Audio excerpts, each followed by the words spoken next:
आमचे नेते आदरणीय अजितदादा यांच्यावरती चुकीच्या पद्धतीने भारतीय जनता पार्टीच्या कार्यकर्त्याने आरोप केले।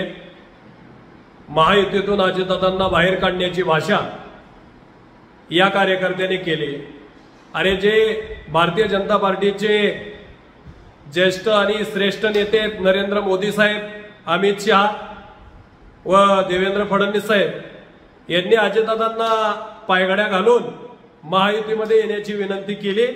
त्यावेळेस अजितदादांनी महायुतीमध्ये जाण्याचा निर्णय घेतला आणि तुमच्यासारखे नादान कार्यकर्ते अजितदादांवरती अशा पद्धतीने बेताल वक्तव्य करणार असतील। तुम्ही रोहित पवारांच्या सातत्याने संपर्कात असणारा हा कार्यकर्ता, याच्याकडून महायुतीमध्ये मिठाचा खडा टाकणं निश्चितच जो रोहित पवारांच्या संपर्कात आहे त्याच्याकडून दुसरं काय अपेक्षित असणार। आणि म्हणून या कार्यकर्त्याचा मी जाहीर निषेध करतो। अशा कार्यकर्त्यांना भारतीय जनता पार्टीने वेळीच लगाम लावावा, अन्यथा राष्ट्रवादी काँग्रेस पार्टी अशा कार्यकर्त्यांना जशाच तसं उत्तर द्यायला समर्थ आहे याची देखील भाजपने नोंद घ्यावी।